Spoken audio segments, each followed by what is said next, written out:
Shri Krishna, Shri Krishna, Shri Krishna, Shri Krishna. Gurur Brahma, Gurur Vishnu, Gurur Devo Maheshwara, Guru Sakshat Param Brahma, Tasmai Shri Gurave Namaha, Tasmai Shri Gurave Namaha. I am addressing a blank space here because normally when the speaker sits, people sit in front. They are all sitting this side. Please come this side. I guarantee you, I won't spoil you. भगवान की तरफ पीठ नहीं हम करना चाहते। कोई बात नहीं, भगवान किधर नहीं है। उनकी मूर्ति इधर है। Please come forward and sit comfortably. I guarantee you will not be persecuted.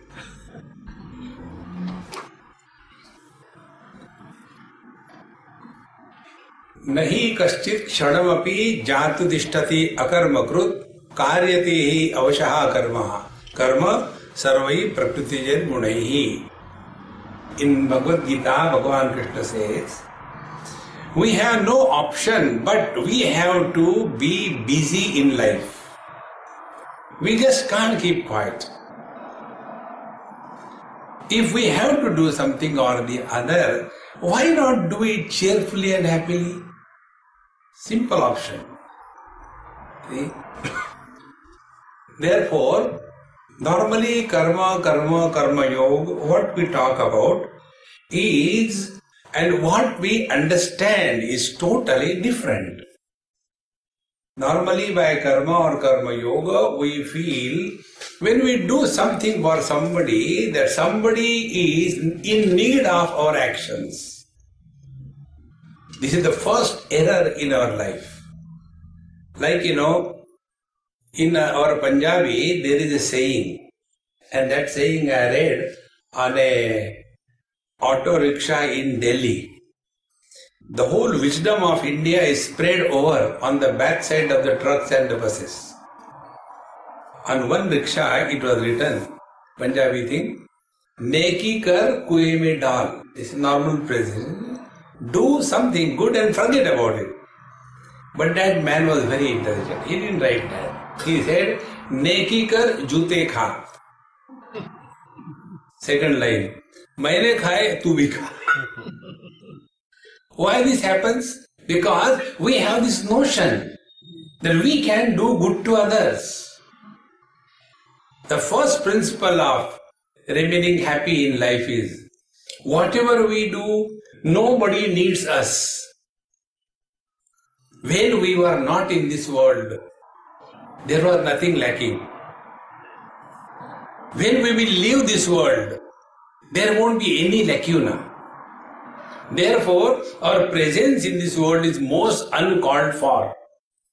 And yet, we have that arrogance, like he has mentioned ego, that I have done this thing, I have done that thing, I have done this thing.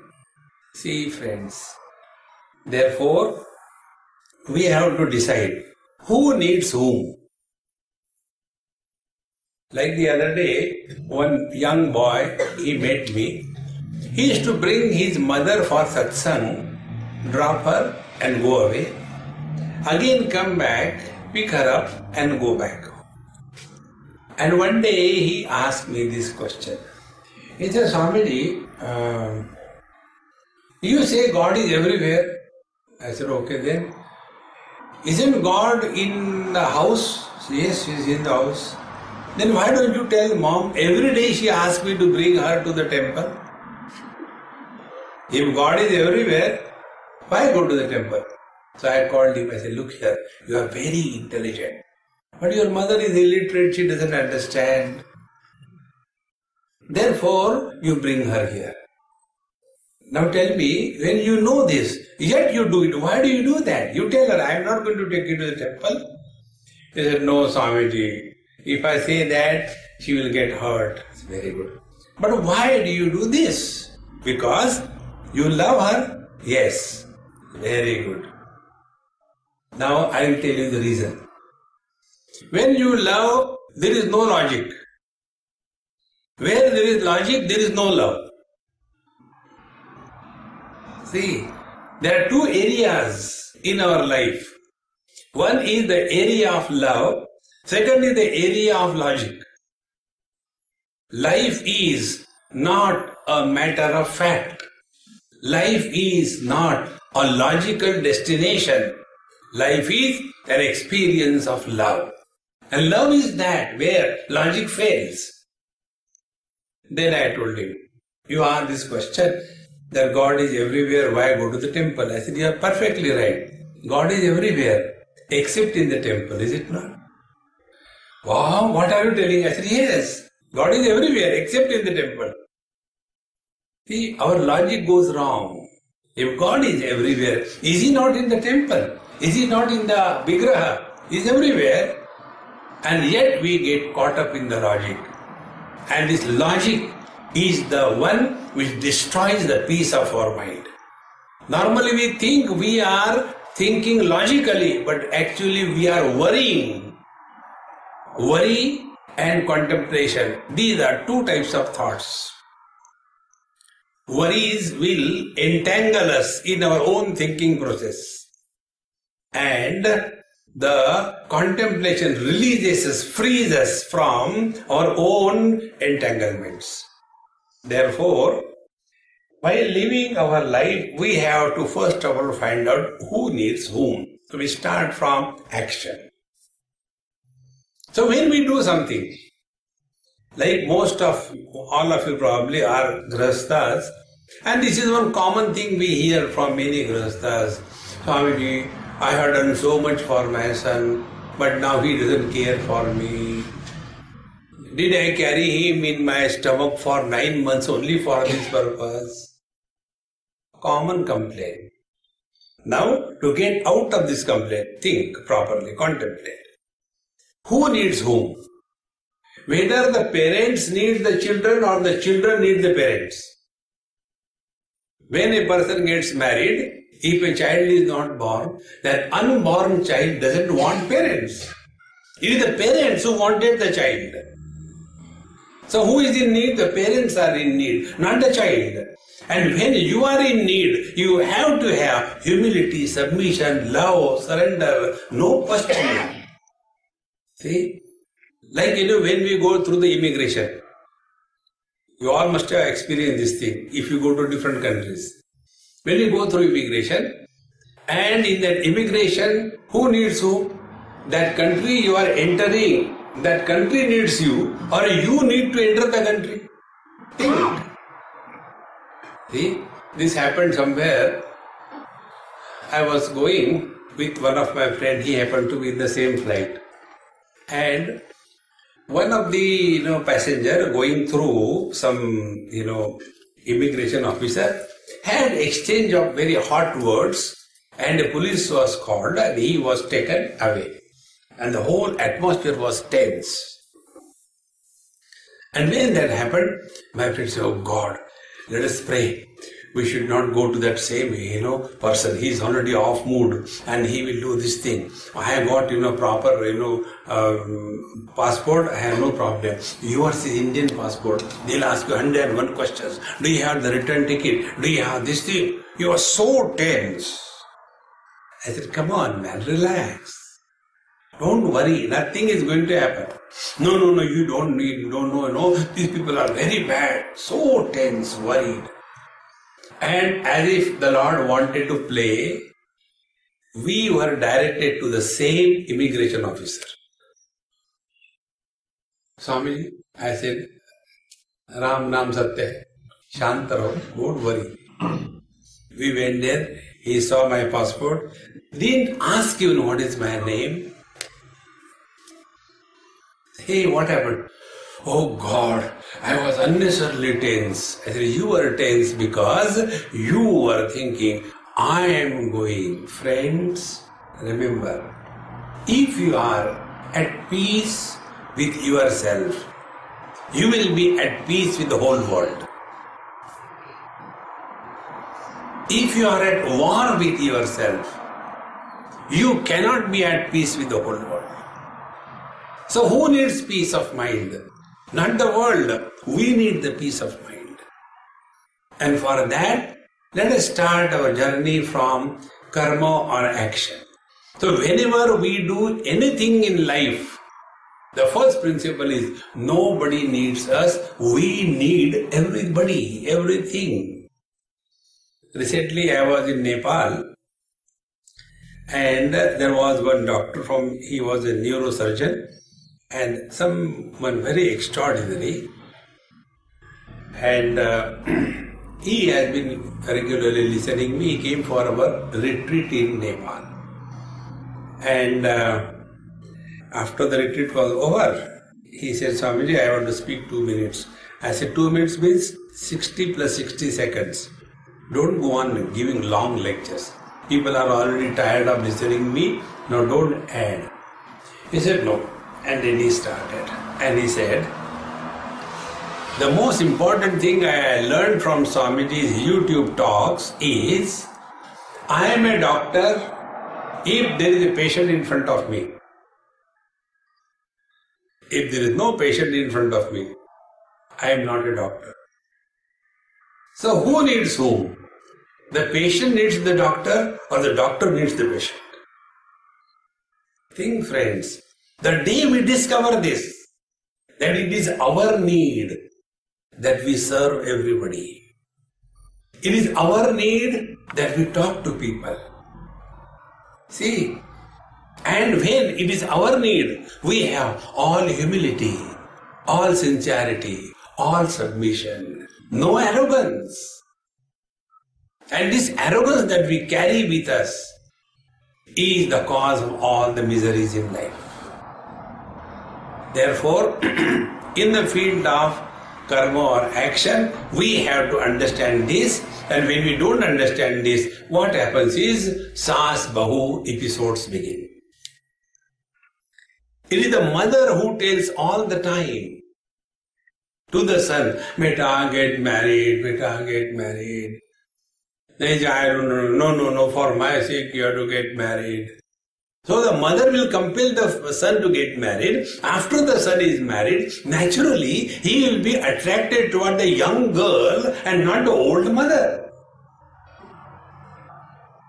But then that oldie mother-in-law starts her stories again and again. When I got married, I came to this house, I was doing like this. Today's girls don't listen to me. Who told you to imagine that your and her life is same? See, friends. And if you don't understand this, life is a mess. One real intelligent mother-in-law told me this thing. I really congratulated her. They got their son married from an imported stuff from India. We don't want girls from this country. This happened in US.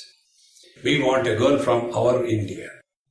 People think that they left India for last 30-40 years. India is the same as it was during their time. They forget that India also changed. And that girl came from India. And after marriage, she just doesn't care for the mother-in-law or father-in-law. Absolutely zero concern. Now this son, husband, is between the two blades of a scissor. One side it is the wife, other side it is the mother. And he is being chopped every moment. So, when this was going on, that mother-in-law told me, Swamiji, I told my son, beta, you go and make your life good, stay wherever you want. The important thing. He said, you don't have to prove that you love me because you are my son. Very important. You don't have to prove. But you have to prove to your wife that you love her. So spend more time with her. Don't bother about me. Live happily. Because ultimately, you have to live your total life with that girl, not with me. I may die anytime. My innings are over. It is the need of the mother-in-law to see that the daughter-in-law is a good mood so that the life of the son goes very well. One example. See? Now other example I will tell you. Similar time, one boy, he came from India to US and got married in India, love marriage. After going to US, after landing and everything, got a green card, and then that girl said straight away, I came with you only to get a green card, I held care for you, and separated. Now this boy is very nice boy, Punjabi boy. Absolutely pious, pure. And he was so frustrated. He was working in the big firm, international company. So he used to go by train to his work. And in the workplace also there was another lady from other country.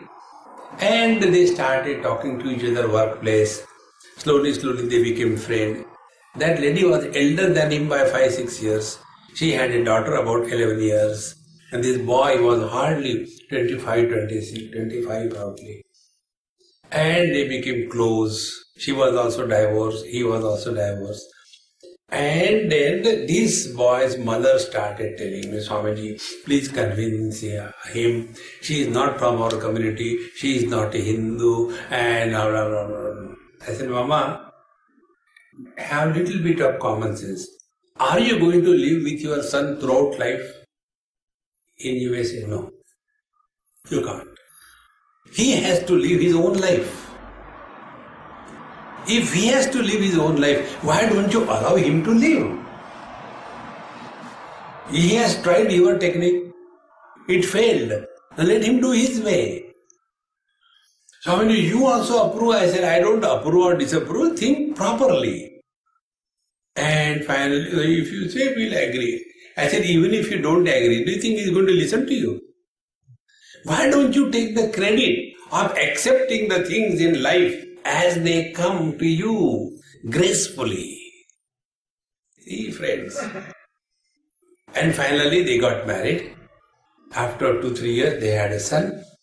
And now that girl who is elder than him is the jewel of this mother-in-law, father-in-law.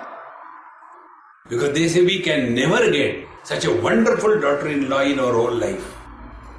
He cares for us more than our own son. He doesn't come every year, but she comes every year to India, spends 2-3 weeks with us. See, friends. Therefore, we have to recognize this principle, that it is our need that we talk to people. It is our need that we do the things.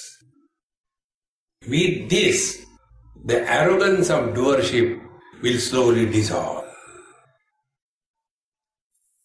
See? Now take example. He was telling me, Swamiji doesn't have ego, etc. blah blah blah. Now tell me, here I have come. Who needs me? None of you need me. When I had never come here, it made no difference to you. Then why did I come here? To talk to you. I can't talk to the walls. If you are not there, I cannot be a speaker. And if I recognize this principle, that it is my need, urgency to talk something on the spiritual path, because my food I get only if I do some satsanga. If there is no satsang, I don't qualify to take one morsel of food. So if I come here, it is my need. And if it is my need, how can I be arrogant with you? See, friends, remember this principle. Now go one step further. We come to the path of devotion. See? And many people have got this funny notion. I have done so much, Bhagwan ka itna kiya. Who needs whom? Do you think Bhagwan Krishna needs this temple? This temple is never for God. The temple is for the devotees, not for the God. See, friends, one youngster asked me this question. Swamiji, you say God is all powerful, then why can't he protect his own temples? I say, go and ask him, I don't know. He said, no, please tell. I said, okay, tell me. Did any God come and tell you, please construct my temple? It is your need that you have this temple. With this needful approach, when we continue our devotion, then alone the ego is erased. See, friends. And the sign of ego are very simple.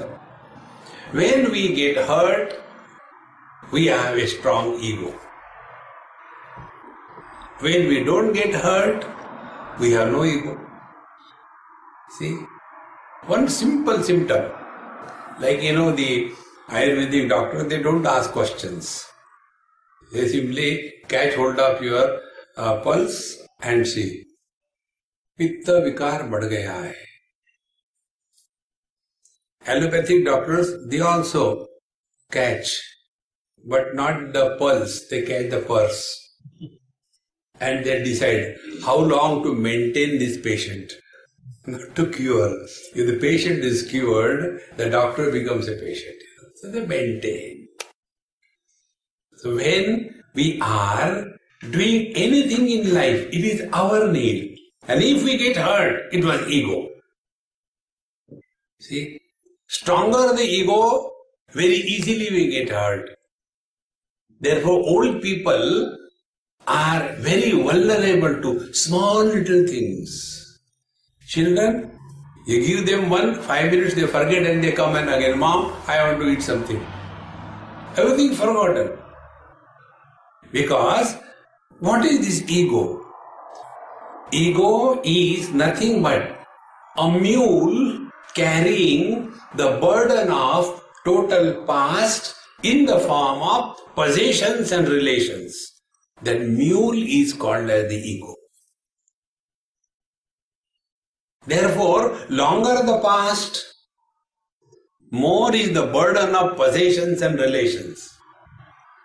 And therefore, more likely to be hurt on small issues.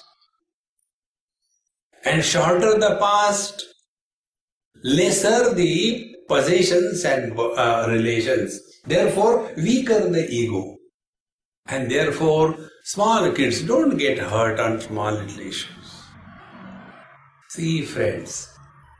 Therefore, devotion is not done for God. He doesn't need our devotion. He is happy with himself. Purnamadaha Purnamidam. He is complete. Nothing you can add to him. So devotion is for what now? So if we are really devoted to the Lord, we have to observe this reading of our mind. See, in Ramcharitmanas, it is said, May sevaka sacharachara rupa Swami Bhagavanta. This is the attitude of a devotee. I am thy servant, O Lord, and the Lord is in every name and form. See? I'll give you a simple technique of devotion. Try. It's very easy to practice. You don't have to have the external makeup of a devotee. Nowhere in Bhagavad Gita or Mahabharata or Bhagavad, Ramayana, anywhere it is written that the devotee should have a makeup. Different type of clothes, different type of shoes, different type of malas in your neck, different type of .com or full stop on your head. Nowhere it is written. A devotee is very, very simple. How a devotee can be born in us? This will be clear with an example. You must have seen in a school, small kids, when the teacher is not there, what will the condition of that classroom? Like a poultry farm. Cock, cock, cock, cock, cock, cock, cock, cock, cock, Children shouting, fighting with each other and all that. And one of them says, hey, Miss is coming. Everybody was quiet. Miss has not come. Yet they become quiet. Why? Now they become aware that the teacher is coming. Now apply the same principle. Very simple. that Lord is aware of what we do. The Lord is aware of what we talk. The Lord is aware of what we think. And He is very much in our heart. So before we do anything, it is known by Him. Before we talk anything, it is heard by Him. Before we think anything, He knows it. The day we become aware of His presence in our heart, everything will change around us. Our actions will change. Our words will change. Our thoughts will change. And what will be that change? The change will be towards goodness. Earlier, suppose two students were fighting with each other. The moment they become aware, teacher has come, they start behaving. When the two students were shouting at each other, the moment they know teacher has come, they stop shouting. See? In the same manner, a devotee is the one who knows that the Lord is very much in my heart, remaining aware of His presence in our heart is our need. God doesn't need us. The day we recognize this need, see,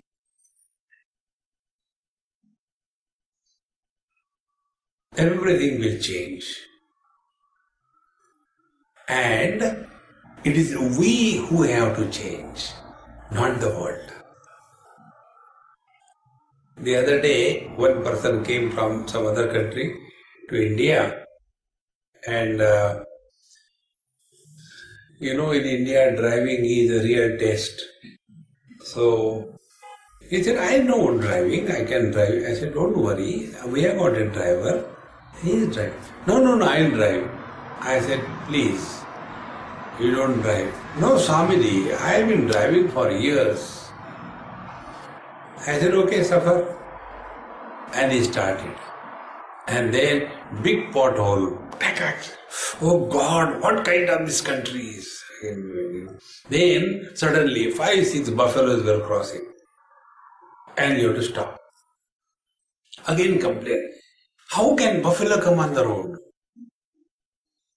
I said, look here, wherever you may be living, in India, democracy is not limited to human beings. It is extended to the animals. You can't challenge and become frustrated. Now tell me, I ask you, who has the driving license? You have the driving license or the buffaloes have the walking license? Tell me. You should negotiate through the difficulties of life without complaining about the world. That is our need. Bhagavad Gita says, Uddhared atmanatmanam natmanam avasadayet atmaiva atmano bandhu atmaiva ripuratmana. See, we are in this world for our evolution. Like the student needs the school, the teacher. So if we go to the school or the teacher, take example, suppose we are all sitting in a class and I am teaching you, let us say, physics, and you are listening, you are students. Will any one of you get up and say, sir, she has not understood? No. In a classroom, we are concerned about whether we have understood or not. Is it not? Uddhared atmanatmanam natmanam avasadayet atmaiva atmano bandhu atmaiva ripuratmanaha. We are in this universe like we are in the university for our evolution. In the same manner, we are in this world for our evolution. Don't bother about the world. This world was always like this. There is nothing new in this world. See? Many people have this funny approach on the spiritual path. Their questions are about the world. One person asked me this question, Swamiji, please explain to me why the world is so terrible, and when you are a great devotee of Krishna, So when your Krishna is going to take avatar? I said, he told me, there is no hurry. He said, no, this is the worst time. I said, okay, let us analyze. Earlier, the world was not bad. I don't think it was that bad as it is now. Very good. Afterwards, the world will not be worse than this. I don't think there can't be any further degradation of the world than what is today. Very good. Third question. Earlier you were there? Not. Later you will be there? No. Now the world is terrible and you are there. So what is the cause of this world being terrible? You are the cause. You quit. The world is beautiful.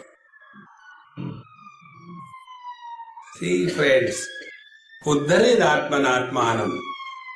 We are here for our evolution. Don't bother about the world. He very clearly declared, Yada yada hi dharmasya glanir bhavati bharata abhyutthanam adharmasya tadatmanam srujamyam. When there is a need, I'll come. You don't worry. You take care of yourself. See friends, therefore it is our need that we evolve spiritually. The world doesn't need us.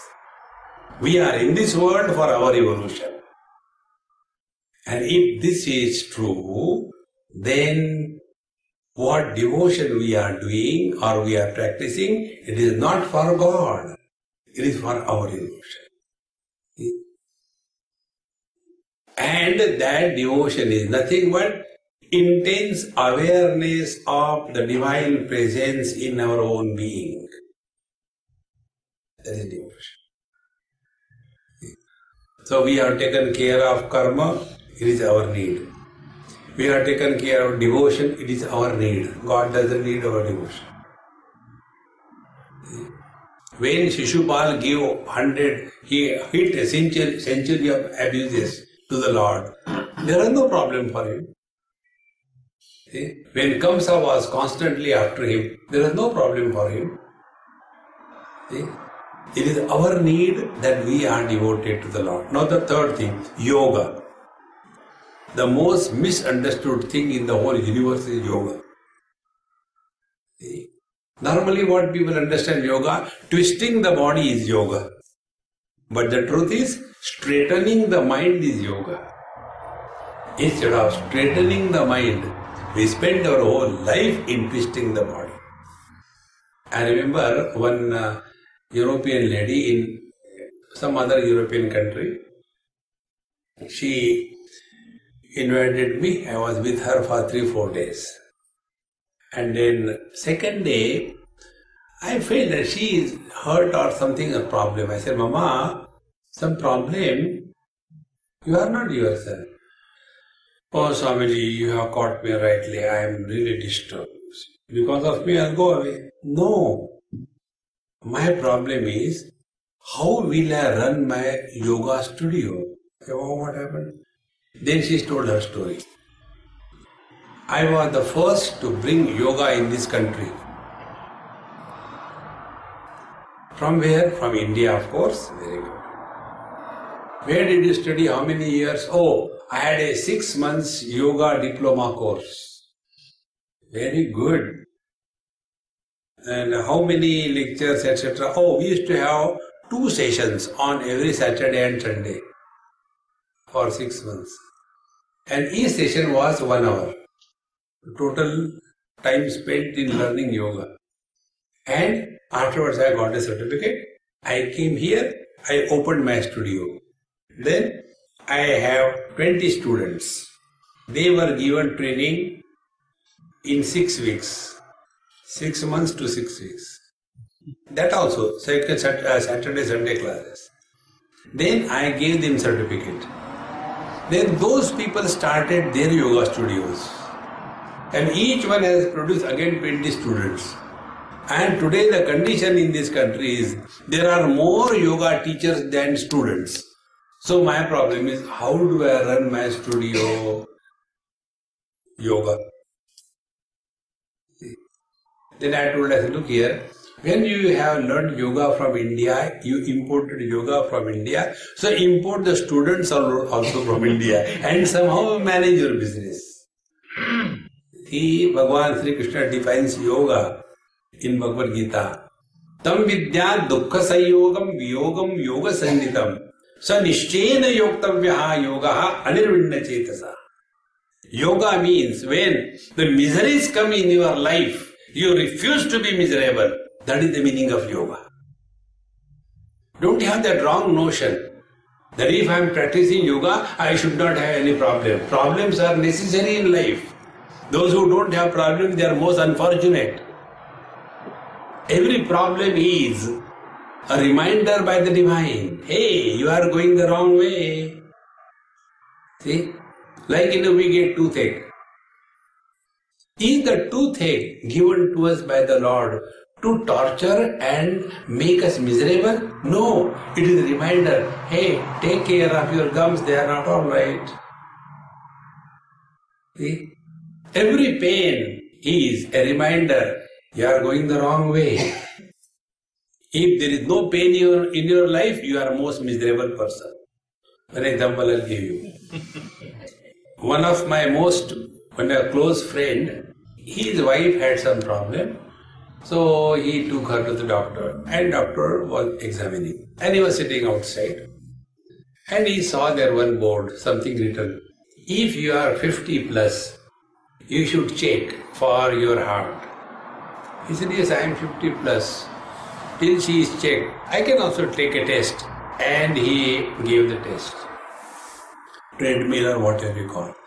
And the doctor said, more than your wife, you are in urgency. You have got 90% blocks. No sign anywhere. See? Immediately he was taken on the operation table and he was operated. Because he had no sign of pain, the wrong things were not diagnosed. In the same manner. See? ये वही दर्द दिल है जो उनको पाता है. If you don't have pain, you will not think of God. ये वही दर्द दिल है जो उनको पाता है. भगवान भला करे उनका जो दिल दुखाता है. But instead of understanding in this way, we start improving the world. No. Therefore, yoga is not twisting the body, but working on the mind. And what you have to work on the mind? Tam vidya dukkha sanyoga. When the miseries arrive in your life, viyogam. You refuse to be miserable. That is the real meaning of yoga. And practice sanishchena yoktavyaha. The practice is be firm. Let any amount of miseries come. You refuse to be miserable. See, friends. And when you refuse to be miserable, what is next? Be happy. That's it. Once I was in Delhi in one Punjabi family. One very old lady, something like 98, 97, not out. I went to their house and added him. It was my mistake. And I asked, Mama, how are you? It was my mistake, not her. You should never ask this question to old people. Because they will persecute you. So I did the mistake. And so I mean, तुसी आगे होने थे बैठो. Yeah, then I went and sat there. And then she started. Swamiji, this morning when I got up and I wanted to step down, there was such a, twist in my ankle and it was so painful. I am already having the various, joint problems. And she started in such a pathetic way that the listener starts getting pain everywhere. Please remember, never talk your miseries to anybody in life. Take hajmola and digest them. See, don't talk. People have got sufficient miseries. You don't have to generously distribute to others. Try this. then you are really practicing karma, yoga and devotion all together. See, friends, and when you are happy, your vision changes. And when you are miserable, you don't like others to be happy. One lady in Bombay one day got very angry with me. After my lecture was over, she came as if she wanted to catch hold of my collar. That's why I don't have collar. He said, what is this for you? All the time go on telling, be happy, be happy, be happy. Get married and show, be happy. Look here. A miserable person never likes if somebody is happy. Don't you see in your houses? See, God has created this world for a time pass, for happiness. Ananda deva kalbimani bhutani jayante, anandena jatani jivanti. This world is an expression of divine bliss. Blisters are not God's creations. Blisters are our creation. Bliss is His. See? But instead of allowing the divine bliss to go through us, we create blisters. So God created this world for fun, for time pass, out of cheer and happiness. And then what He did, for fun's sake, He brings the opposite poles together. If the husband is a perfectionist, the wife is happy-go-lucky. She doesn't care for anything. If the wife is perfectionist, the husband is Bhole Baba. And when these two opposite poles come together, aha, there is such a great fun. Every day there is a firework at home. One day I was called in somebody's house for food. I went there, and then husband told Swamiji, my wife is your great fan. She may listen to you. I have failed. I said, never mind, forget about it. No, I'll show you what I mean. He took me to his bedroom and he showed the comb with lot of hair in that. 3 or 4 combs, one is here, one is there, one is there, and there. He said, look here, what my wife does. So I said, okay, I took the comb, removed the thing. No, Swami, you don't do. I said, you are telling me to do that, therefore I am doing it. Nobody gives free food because there is nothing like free dinner. No, Swamiji, not like that. You tell her that she should not do that. How many times I told her? She just repeats the same thing. Most indisciplined person she is. I am fed up. I said, okay, Mama, please come. There is a case against you, FIR lodged. And she was eating good pan, nice round figure, and came, I said, first of all, empty yourself and come back. She went there only in the corner, not going outside, because her spitting ball was there. Yes. I said, look here, your husband is complaining, everywhere there is so much of hair in the comb, why don't you clean it? She started laughing. I said, what a joke. He said, joke is, Swamiji, he is jealous. Why? He doesn't have a hair on his head. And whenever he sees my hair, he is jealous. Therefore he is complaining. And she was so happy. See, friends, it is in your hands whether you want to be happy or to be miserable. If you are practicing yoga, keep only this principle, this definition of yoga given by Bhagavan Krishna. See? Therefore, tam vidya dukkha sanyoga viyogam yoga sannitam. And we become miserable only on 2 counts, because of the strong I. And second thing, because we have recognized our inabilities, but we are not accepting our inabilities. Then, Shesham kopena puraye. There is a saying in Sanskrit which says, when you cannot answer, become angry. See, if that is not the yoga. The real practice is yoga is that you are at peace with yourself. See? Tada drashtuhu swarupe avasthanam. Patanjali Yoga Darshan tells, Yoga is that when you are abiding in your divine self. It is for this purpose asana is practiced.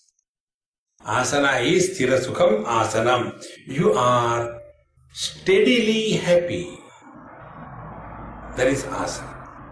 Asana is not twisting the body. You are happy not because of the wife. You are happy in spite of the wife. Then you are a great yogi. See? Tada drashtuhu sarupe avasthanam. Then you abide in your blissful self. And for that, the teacher gives techniques, very simple technique. The technique is prayatna shaithilya. Be very attentive. Prayatna shaithilya means don't struggle to prove anything to anybody in this world. Our life is a terrible struggle. We want to prove something to somebody. Alas, we don't know what we want to prove and to whom and for what. Be yourself. But we want to prove something holier than thou. I don't eat non-vegetarian every day. Since I took to yoga, I take only alternate days. So I am improving. See, friends, never struggle to prove anything to anybody, number one. Second, never try to justify. These two things take us away from ourselves. Therefore, prayatna shaithilya, be what you are. And when you don't try to prove anything to anybody, you are at peace with yourself. And when we are at peace with ourselves, ananta samapattibhyam, we merge in the divine. This is our experience. Every one of us merges with the divine in deep sleep. In deep sleep, I disappears. Before sleeping, we may have many things. But once the real sleep starts, then the Saptaswara Sangeet begins. Karr, karr. There is called a sound sleep. Sound sleep means sound for the society, sleep for yourself. And start karr, karr. Now that husband who dares not open his mouth before his wife, next to her he is sleeping and snoring so loudly. How come? Because he doesn't want to prove to be a good husband. Because he is not a husband. He is just sleeping. That's it. The day you remain what you are, relax. See? Then we are really practicing yoga.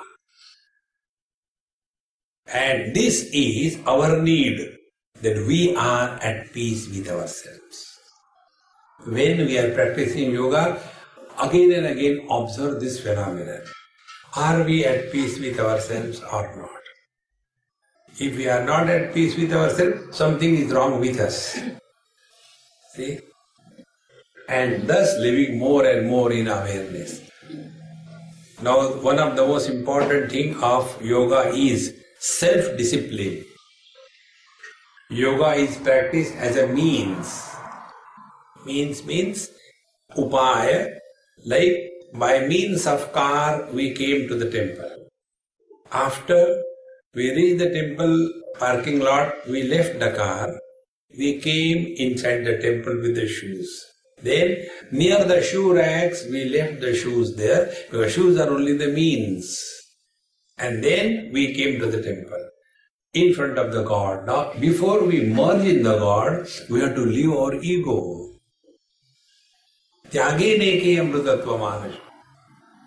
No, but that car brought me all the way. It is so expensive. So I will get the car inside the temple or what? No. It has a limit. Beyond that the car cannot come. In the same manner, our ego has a limit. It has to be dissolved. So all the spiritual practice is to recognize this, that we all suffer because of this virus called as the ego. You know, ego is like a musca domestica fly. You know musca domestica? Means the house fly. A housefly will sit on the prasad of the Bhagwan or will sit on the filth. There is no discrimination where to sit and where not to sit. Exactly the same way, our ego has the same story. There is no discrimination. One is even egoistic about one's anger. You know, one day I was in somebody's house, playing with the children, carom or something, and we were enjoying. The moment a car's sound came, kids said, Swamiji, Hitler has come, bye-bye. And immediately everything was put and they went and in the room as if studying. And when this friend of mine, he came, he said, Swamiji, did these children trouble you? I told them, don't trouble, don't discuss anything. Be in your room. I said, no, nobody troubled me. But in my mind I told, now you are troubling me. And then he said, they know my anger. They are frightened of me. Without that they can't be in discipline. Now tell me, is he a father or a Rakshasa? The children should be happy so much. Come on, dad has come. They should jump out of their skin and bounce on the father. That is love. But one is even proud of one's anger. This is what is called as the ego, like a musca domestica. Sits anywhere. We don't have the ego only of the riches, but we also have the ego of the poverty. Hum to garib hai na, there is also ego. We don't have the ego only of the education. I am educated. No, hum to baba anpad hai. See friends, whenever we associate ourselves with anything finite, it is called as ego. And when we dissolve our association with the finite, that is called as liberation. See? In the deep sleep, we have no ego. Because we are not identified with a particular body. And how we enter deep sleep? Only when the I is dropped. Observe this principle. You must have seen every day when we go to sleep, what do? First of all, we collect ourselves from the whole world. Thereafter, we go to our room and then go below the quilt. Doors, windows, everything is closed.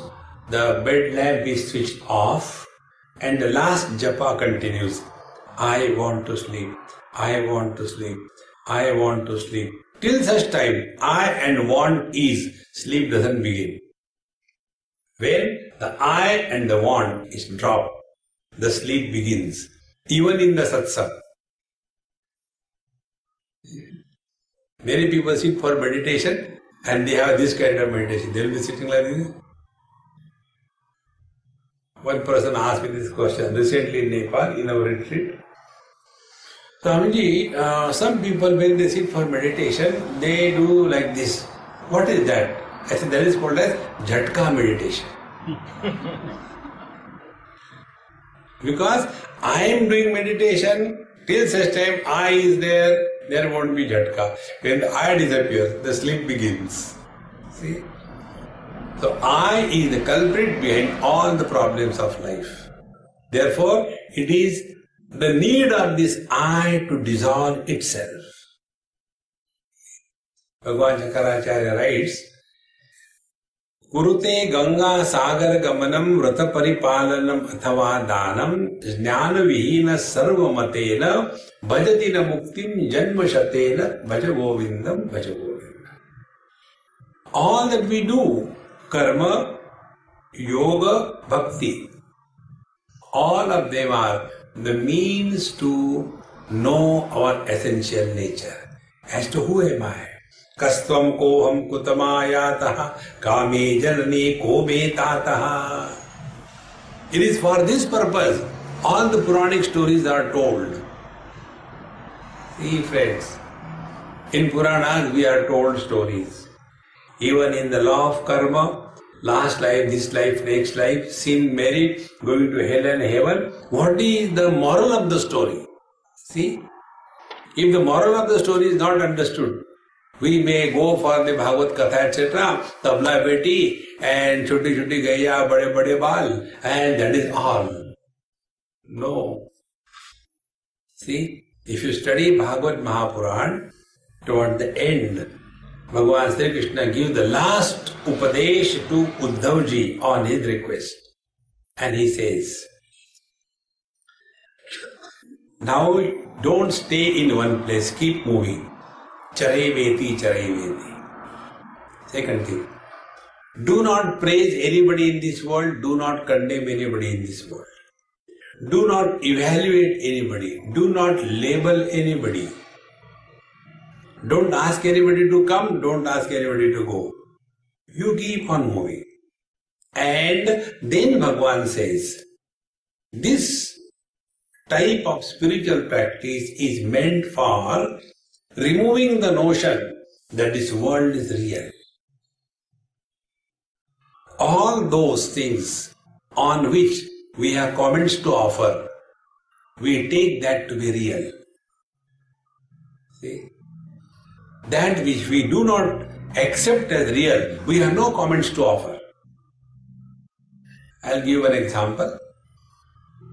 Once I was in Bhavnagar in Gujarat, and they told me, Swamiji, we have fixed your lecture at 5 o'clock, so please come. So I reached there 10 minutes before 5 o'clock.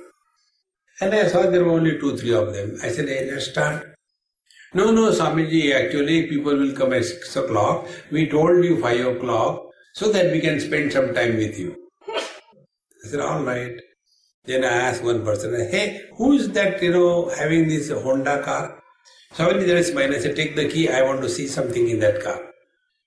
So he took the key, we got into the car. I said, start driving. I said, we'll come back here at 6 o'clock.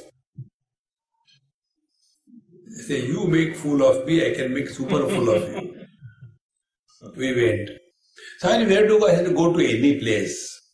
Okay, we'll go to temple. Go to temple. Swami means temple. So they took me to the temple. Evening time, 5:30.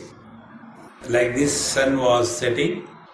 I was standing before Lord Shiva in the temple. Backside was the sun, in front, in center me, and my shadow landed on the Shiva Linga. So, will I say, how lucky is my shadow can directly touch Shiva Linga. I am standing outside. Anyway, I did Namaskar, went out in the compound. And when I had to simply spend some time. So I was standing, then one doggy came. Exactly the same place where my shadow was there, he came, he did Atma Pradakshina.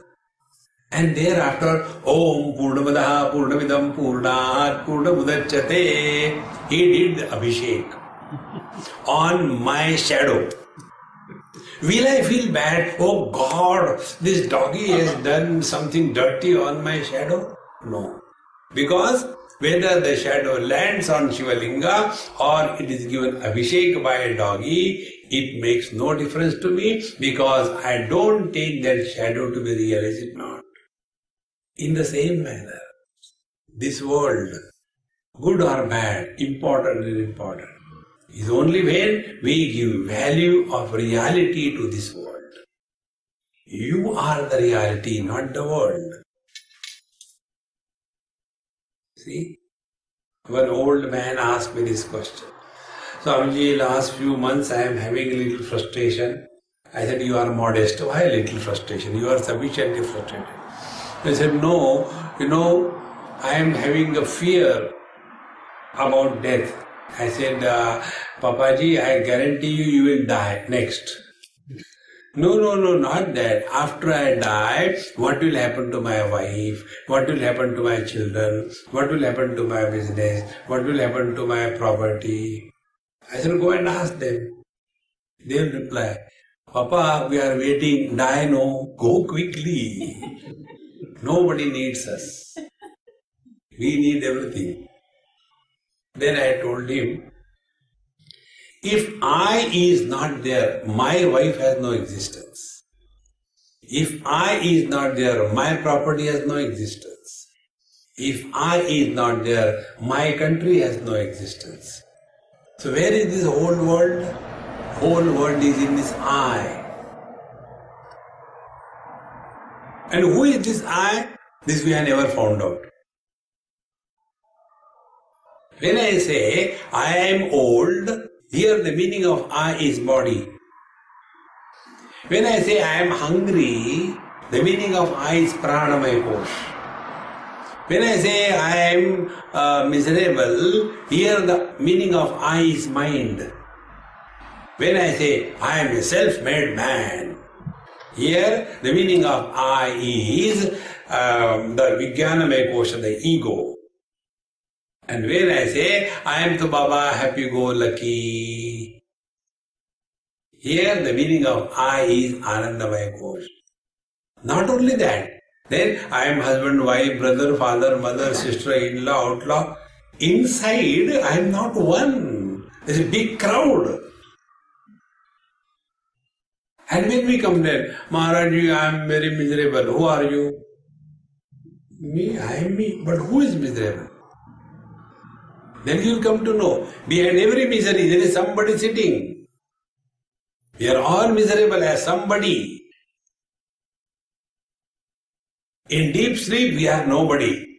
Therefore we are all happy. So what is the spiritual practice? It is our need to delete this I. And once this becomes clear, then we are walking the spiritual path. Otherwise, our spiritual life is nothing but only mechanically repeating the things in life without making impact on us. And whenever life becomes mechanical, the charm of life goes away. See? Once I happened to be in a big factory to see somebody, and then they showed me a huge factory. And they were manufacturing steel files, what they use for planing this thing. And there were more than 300-400 lathe machines and people were doing their job. So I said, can I talk to some of the laborers? Yes, Swami, you can talk. So I asked one laborer, I said, hey, if I talk to you, your work will suffer. He said, no, Swamiji, I can close my eyes and do my job. I am doing it for last 25 years. The piece comes, I put it here, the serrations are made and it goes. Then I asked him, don't you get bored of this thing? He said, bored up to bone marrow, but what else can I do? I have to survive, I have to do this job. You don't enjoy, how can you enjoy? What is there to enjoy? Take the piece, put it here, it goes. Take the piece, what is there to enjoy? Life is a boredom, be attentive. Then what do? I will not tell lies, Swamiji, to you, then I drink. Whenever you are bored, mind is a burden for you. Exactly the same thing happens on the religious path. We do the things mechanically. There is no heart involved in that. Therefore we take the mala and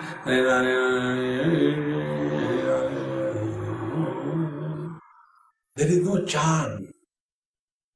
See? Because we are not understood. It's being done mechanically. See? Like, Gujaratis, Jai Shri Krishna, Jai Shri Krishna, Jai Shri Krishna, Jai Shri Krishna, Jai Shri Krishna, Jai Shri Krishna, Jai Shri Krishna. And they are in such a hurry that they make the SMS, text messaging of the mantra, JSK, JSK, JSK, JSK, JSK. Bhagwan gets confused. Are yaar, kiska mantra chal raha hai? See? Don't lead your life mechanically. Whatever you do, involve yourself fully, cheerfully, because it is our need to be engaged, to be busy. So when we are taking a Lord's name, it is our need. Otherwise, what will you do?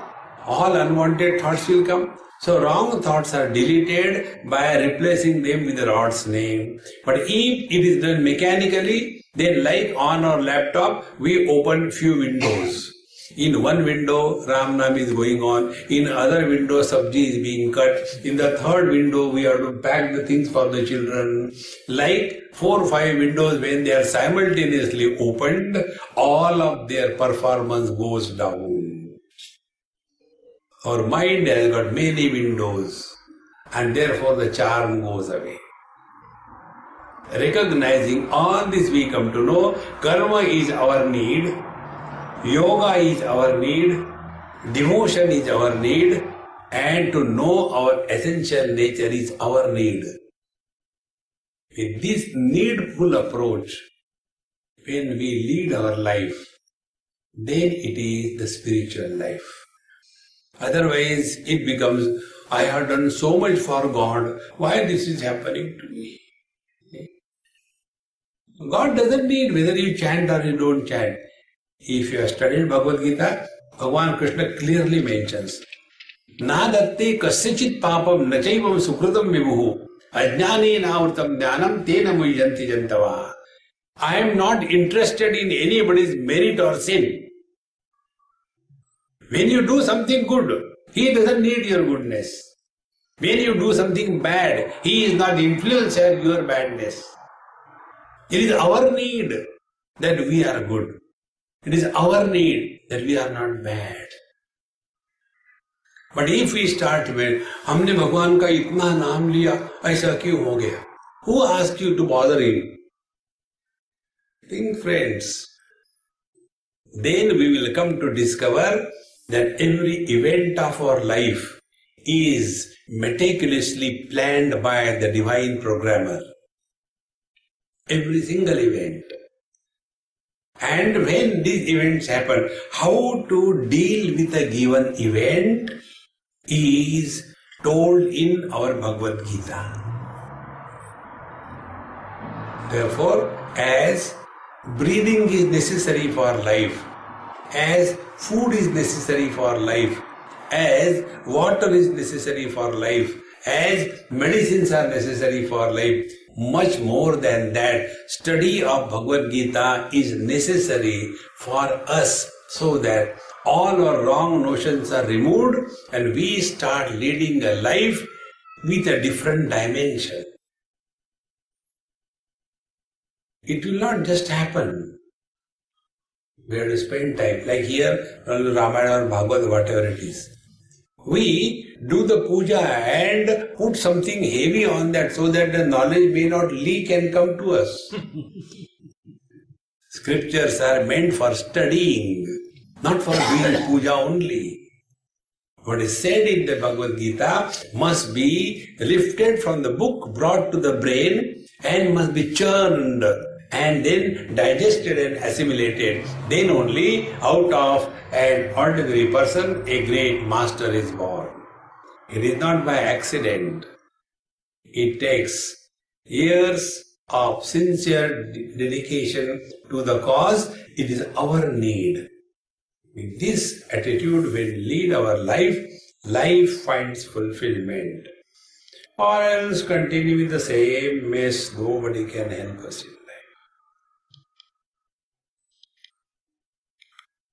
Om Purnamadaha Purnamidam Purnaat Purnamudachyate Purnasya Purnamadaya Purnameva Vashishyate.